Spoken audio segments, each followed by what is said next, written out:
Yo, what's going on, everybody? It is Monday, July 31st, last day of the month. So the market was up. Actually, we rallied sharply on the close.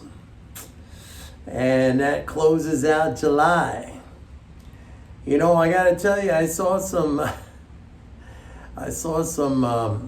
news headlines today. And it's really, I mean, I just get a kick out of this because the monetarists there was almost a universal prediction of a recession in 2023. I was the only one. If you've been following me, I said that's not going to happen. As long as they raise the debt ceiling, we were not going to have a recession. We came close to not raising the debt ceiling, but they raised the debt ceiling, and I said I guarantee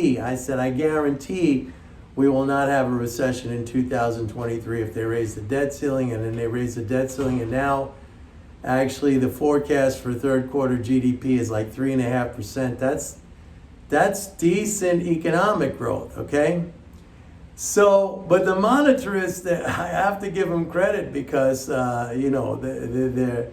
they're very stubborn. I mean, they stick with their outlook, and now they've pushed it back to 2024. They said it's definitely going to be a recession in 2024. I mean, folks, like, who are we kidding here? Like, seriously, like, these people they're just incredible. I mean, the degree to which they are married to their mythology and married to their dogma. I mean, you got to be impressed by that. I don't, look, I don't consider myself a perfect individual, and I make mistakes. And when I make mistakes, I admit my mistakes. But like these guys, like, it doesn't matter to them. Like, the other thing is, what fascinates me is they have huge followings. I was watching this one guy today. He's got a YouTube channel called Heresy Financial. And he was the one saying he was saying there was going to be a recession in 2023. And, he was fretting about the debt and and all this stuff, which, like, once people start talking about that, it's a clear sign that they don't understand, the financial system, and they don't understand sovereign money, and they don't understand the fact that the debt is not actually a debt. It is a transfer of, dollars from the government, the sovereign issuer, to the non-government, like us, like the economy. But then, there was that prediction of a recession in 2023, and now it's like been pushed back to 2024. And I've been telling you that there's not going to be a recession because the fiscal flows are so high right now. I mean, we're going to get pullbacks, and I'm going to talk about that in a second. But those are just opportunities to buy. I mean, we are so much above the fiscal flow reality of, like, even when Trump was in office. And when Trump was in office, we had a very bullish stock market. And even though now taxes are really high and exerting a significant fiscal drag, the leading spending flows are outpacing the taxes. I mean, we have a 1.3 trillion deficit right now. That's up 446 billion compared to last year. Now, some of you who are not educated, you might say, "Oh, that's terrible." No, that equates to a 446 billion transfer to the non-government, like an addition of 446 billion to the net financial balances of the non-government. That's us. That's the economy. And that it's 446 billion more than this time last year. So in other words, it's almost $500 billion more than this time last year of transfers to the non-government. That's a very, very positive thing. You really have to try to understand these flows and what they mean, because these are, I've said this before, this is the first derivative of everything that goes on. It's the first derivative. Everything else after that is the second, third, fourth derivative, like GDP and, inflation and retail sales and all these numbers that the government releases.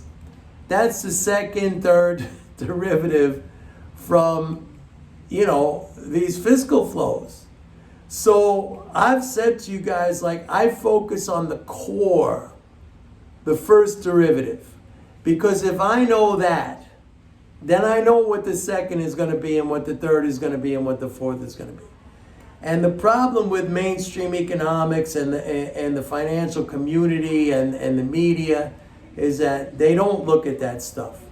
They look at the second and the third and the fourth derivative of what's going on. And so they're late all the time. They're behind the curve. And I'm the only one who does this. There's nobody out there who does this. I'm the only one who does this. So, okay, I was going to talk about the correction. This week, tomorrow is the first of the month. So the first of the month, we're going to get the big leading spending flows. That's Medicare, Medicaid, military pay, veterans benefits, disability, all that stuff. That's like $100 billion in one day. Okay, maybe like $64 billion net after taxes. That's your big day. And then it's going to quiet down, and then you're going to have August 15th, which is the quarterly interest payment. But this week, the flows are going to peak out. So I anticipate a market top this week and then a pullback. And I have to say, honestly, because I always try to be honest, that I didn't envisage or I didn't see the extension of this rally up until now.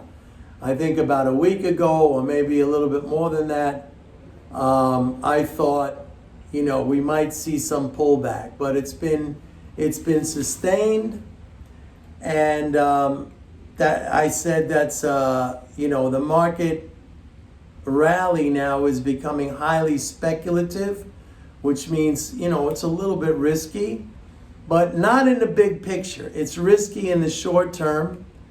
I think we're going to peak out this week in the fiscal flows, and I think there's going to be a pullback that may even last into November, okay? But don't be afraid. The fundamental situation, the fiscal situation is very, very positive.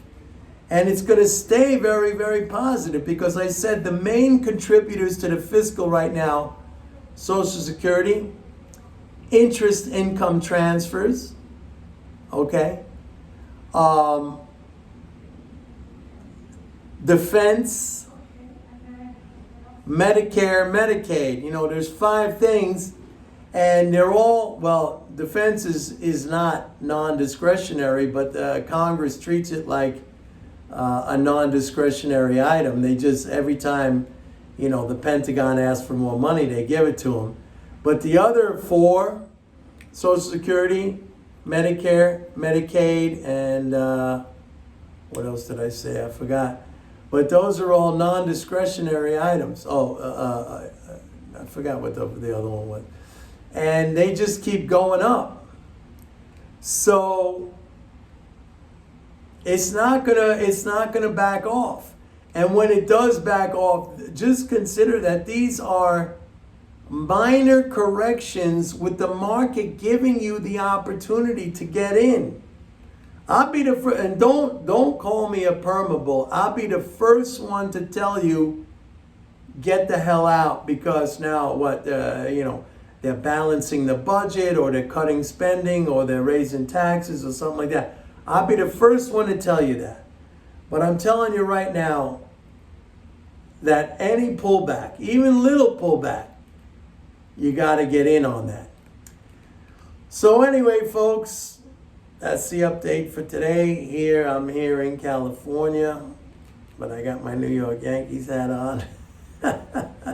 Hope you had a great weekend. We start off with a new week, and love you guys. Stay tuned. Bye.